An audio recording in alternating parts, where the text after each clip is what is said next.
If this speaks to your heart, hit subscribe and walk with us in His truth.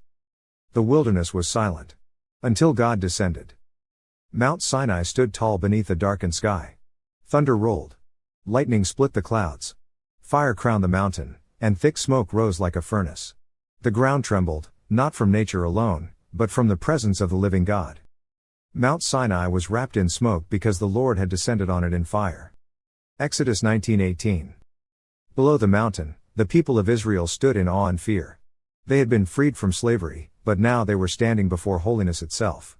God was not distant. He was near. And His presence demanded reverence. At God's command, Moses ascended the mountain. Step by step, he moved toward the glory that consumed the peak. For 6 days, the cloud covered Sinai. On the 7th day, God called to Moses from within the fire. The glory of the Lord settled on Mount Sinai. Exodus 24:16. This was no ordinary moment. It was a divine encounter. God was revealing His holiness, His authority, and His desire to dwell among His people. When Moses entered God's presence, he was changed. He did not simply receive instructions, he was transformed. Time in God's glory reshapes the heart, renews the mind, and redirects the soul. Mount Sinai teaches us this truth: God is loving, but He is also holy. God is near, but He is not casual.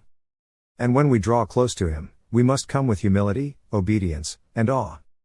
Today, we may not see fire on a mountain, but God's presence is still powerful. He still calls us higher. He still invites us to listen. And He still transforms those who seek Him sincerely.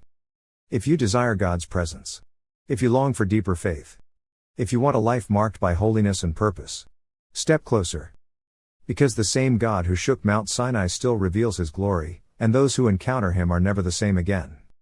If this blessed you, please subscribe for more Bible truth.